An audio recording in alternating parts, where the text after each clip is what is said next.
आनंदी मालिकेच्या आजच्या भागामध्ये इथे युगंधर शिल्पावरती खूपच जास्त चिडलेला असतो, कारण तिने आनंदीला इथे गाऊन घालून पाठवलेलं असतं. वेस्टर्न लुकमध्ये आनंदी दिसत चांगली असते, पण ती खूपच जास्त अनकम्फर्टेबल झालेली असते आणि तिचं केलेलं हसू युगंधरला आवडत नाही आणि तो म्हणतो, शिल्पाताई तू एक काम कर, मी आल्यानंतर मला तुझा हा खडूस काळा चेहरा बघायचा नाही आहे. तेव्हा तू गुरुजींच्या मठामध्ये जा आणि 8 दिवस तू तिथेच राहा आणि जेव्हा तू तिथे जाशील ना, तेव्हा मी जे बोलतोय त्या सगळ्याचा विचार कर आणि त्यानंतरच घरी परत ये. जेव्हा तुला कळेल की आनंदी चांगली मुलगी आहे आणि तिच्याबद्दल तू चांगला विचार करशील, त्यानंतरच तू घरी ये, असं युगंधरने सांगितलेलं असतं. त्याने स्वतःहूनच इथे आता शिल्पाला गुरुजींच्या मठामध्ये 8 दिवस जाऊन राहायला सांगितलेलं असतं मनशांतीसाठी. हे ऐकून धनश्रीलासुद्धा वाईट वाटतं. ती काही बोलायला जाणार तेवढा तर शिल्पा तिथून निघून गेलेली असते.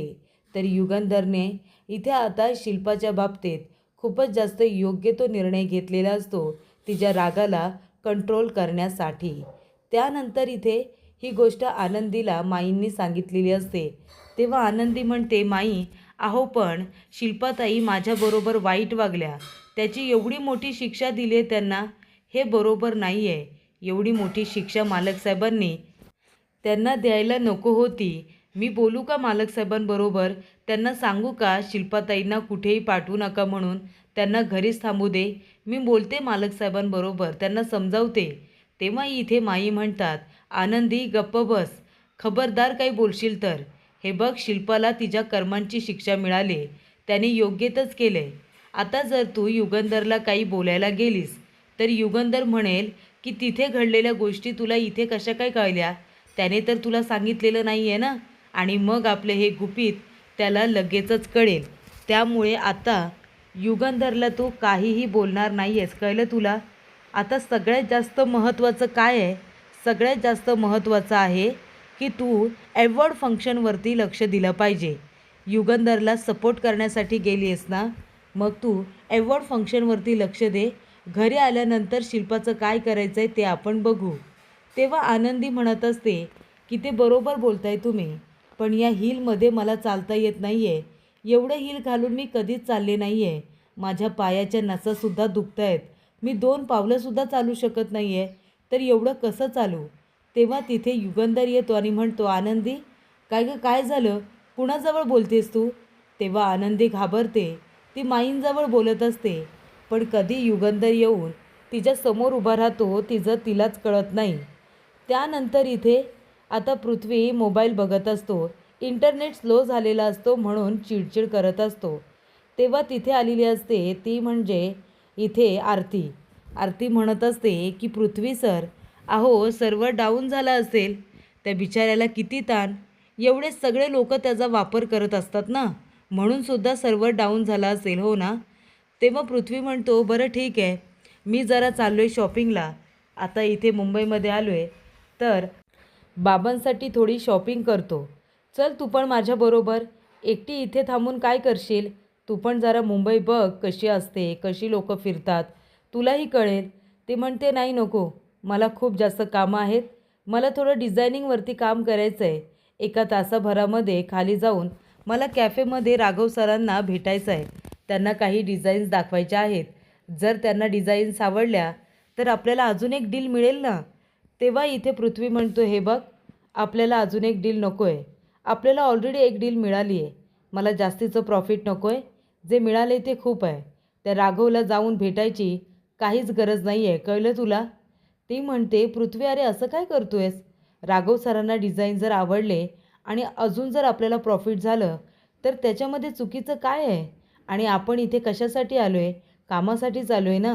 आणि जर त्यांना हे डिझाईन्स आवडले आणि त्याच्यातून आपल्याला प्रॉफिट झाला तर मालकसाहेबांना किती आनंद होईल, त्याचा विचार कर ना. आपल्या कंपनीला त्याचा किती फायदा होईल.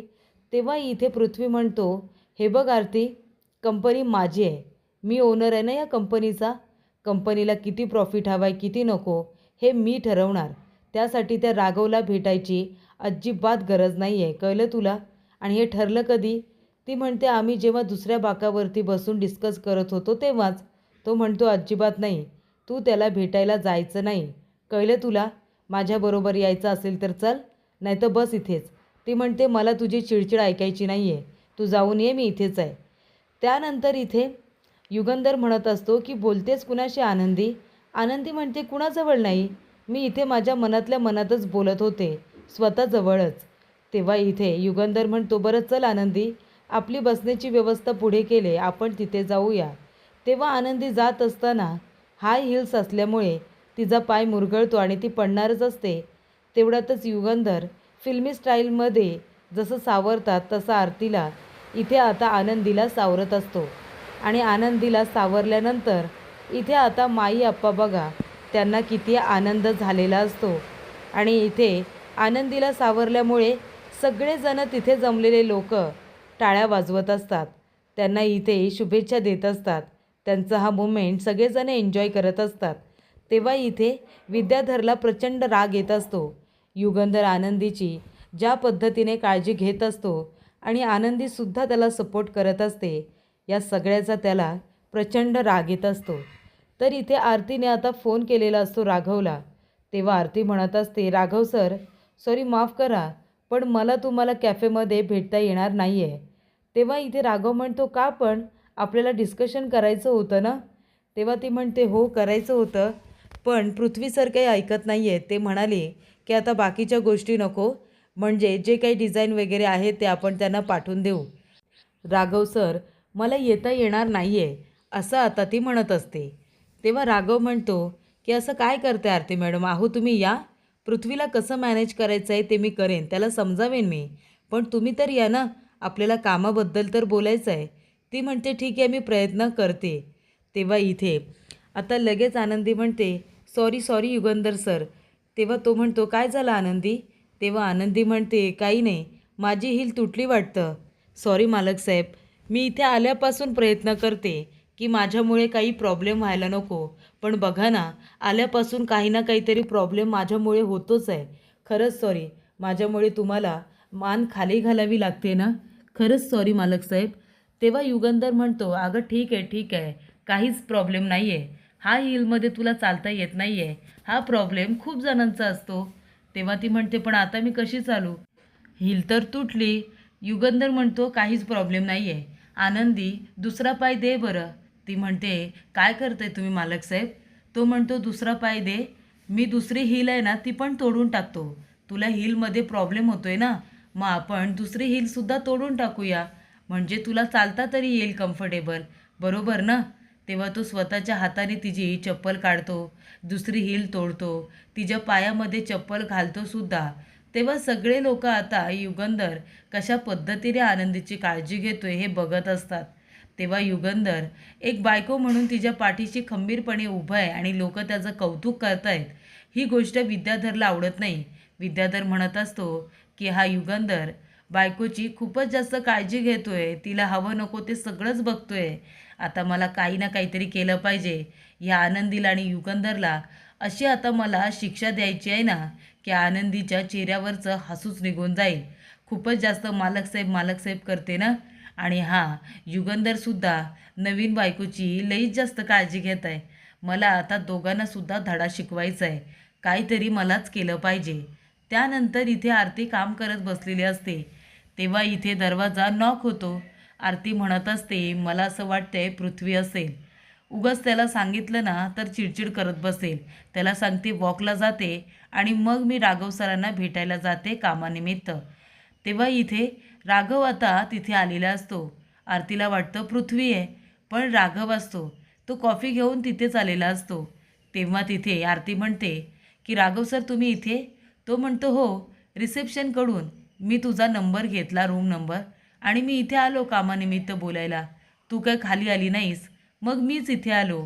काही प्रॉब्लेम नाही आहे ना, येऊन आतमध्ये? ती म्हणते हो ना या राघव सर, आणि ती म्हणते या बसा इथे.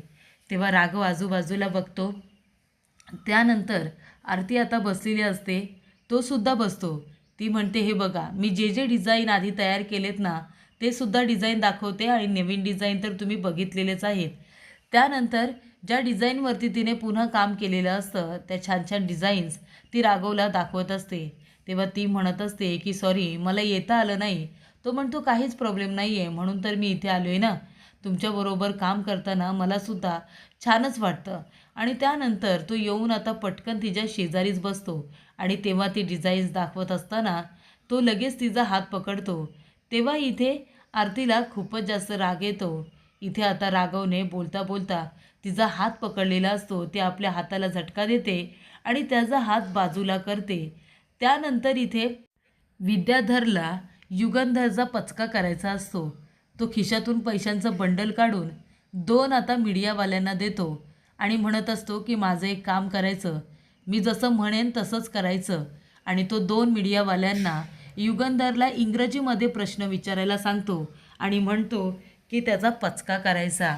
मी जसं सांगतोय तसंच झालं पाहिजे. तेव्हा ती मुलगी आणि तो मुलगा म्हणतात की ठीक आहे सर, तुम्ही जसं सांगाल ना आम्ही अगदी तसंच करू. आणि त्यानंतर मीडियावाले येतात आणि तेव्हा इथे युगंधरला म्हणत असतात की सर जरा तुम्ही 2 मिनटं आमच्याबरोबर येता का, आम्हाला तुमचा बाईट हवा आहे.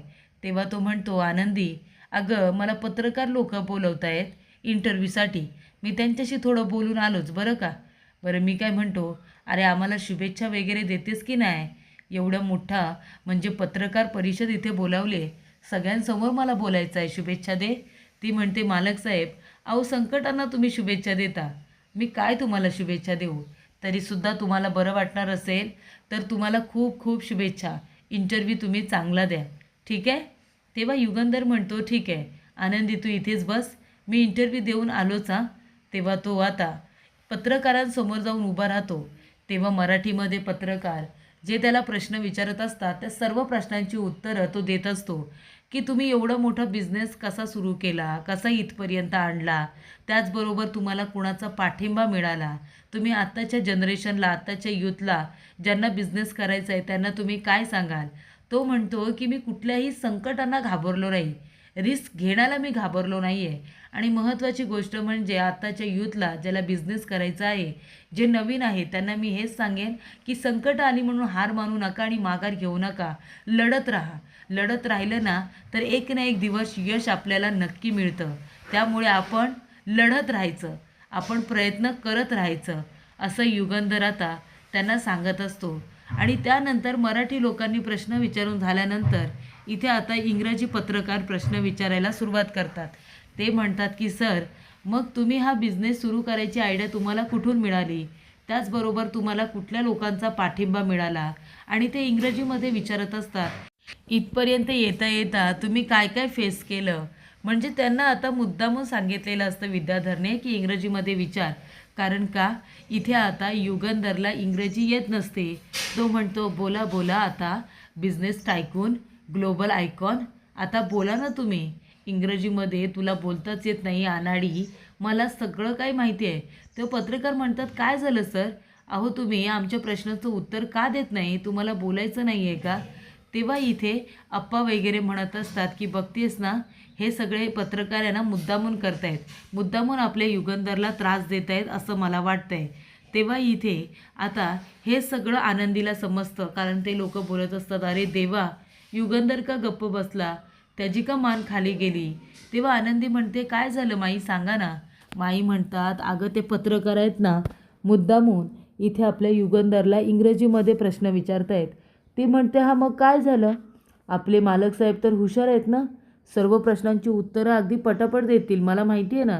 ती म्हणते नाही ग आनंदी, युगंधर सर्व प्रश्नांची उत्तरं नाही देऊ शकणार. तेव्हा युगंधर म्हणतो हे बघा माफ करा, पण तुम्ही सगळेजण प्लीज मला मराठीमध्ये प्रश्न विचारा, मी तुम्हाला मराठीची उत्तरं देईन, पण इंग्रजीमध्ये नको. ते म्हणतात का पण. सर हे बघा आमचा इंटरनॅशनल चॅनल आहे, त्याच्यावरती आम्ही सगळं काही इंग्रजीमध्येच टाकत असतो, म्हणून तर तुम्हाला हा प्रश्न विचारला आहे ना सर.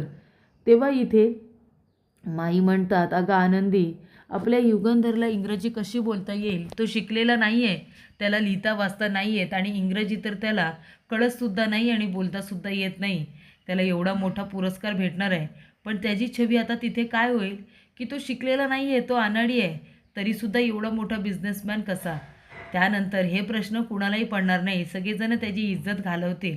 आणि तेव्हा प्रेक्षकांनो इथे आता आनंदी म्हणते, नाही मालक साहेबांची इज्जत जाणार नाही, मी आहे ना, मी मालक साहेबांना सांभाळून घेईन, तुम्ही मला सांगा फक्त मालक साहेब कुठे आहेत, मी त्यांची मदत करायला जाते. तेव्हा इथे माई म्हणतात, पण तू काय करणार आहेस? आनंदी म्हणते, माई फक्त तुम्ही सांगा ना. ती म्हणते, बरं ठीक आहे, तू जागेवरती उभे राहा, डाव्या बाजूने 2 पावलं पुढे जा आणि मग आता पुढे पुढे जा. समोरच तिथे आता उभं राहिलेला आहे युगंधर. तेव्हा आनंदी जात असते आणि तेवढ्यातच इयरफोनची चार्जिंग संपते. तेव्हा माईचा आणि इथे आता आनंदीचा जो काही कॉन्टॅक्ट असतो तुटलेला असतो. तेव्हा कुठपर्यंत जायचं आहे, किती थांबायचं आहे, हे आता आनंदीला कळतच नाही. तर अशा रीतीने प्रेक्षकांनो पुढील भागामध्ये युगंधरला इंग्रजीमध्ये बोलता येत नसतं. तेव्हा आनंदी म्हणते की युगंधर साहेबांनी आल्यापासून मला किती सांभाळून घेतले, किती मला त्यांनी मदत केली. मग त्यांच्या कठीण काळात मी त्यांना समजून घेणार नाही का? मी त्यांना मदत करणार नाही. तेव्हा आनंदी म्हणते की मालक साहेबांपर्यंत कशी जाऊ आता? इथे आता चार्ज संपली, पण तरीसुद्धा ते अंदाजाने बोलत तिथपर्यंत जाते आणि पत्रकारांच्या सर्व प्रश्नांची उत्तरं अगदी उत्तमच देते. त्यानंतर विद्याधर धनश्रीला म्हणत असतो की ए धने, अगं 3 आहे ना फ्लाईटची तिकीटं बुक करतील. ती म्हणते 3 का? तेव्हा तो म्हणतो, आज इथे निंबाळकरांच्या वाड्यामध्ये एवढा मोठा धमाका होणार आहे ना, तर चिंधड्या चिंधड्या होणार आहे तिथे आनंदी आणि त्या युगंधरच्या. तेव्हा प्रेक्षकांनो इथे आता विद्याधर प्रचंड चिडलेला असतो, कारण इथे आनंदीने इंग्रजीमध्ये बोलत युगंधरची साथ दिलेली असते आणि त्या गोष्टीचा विद्याधरला त्रास होत असतो.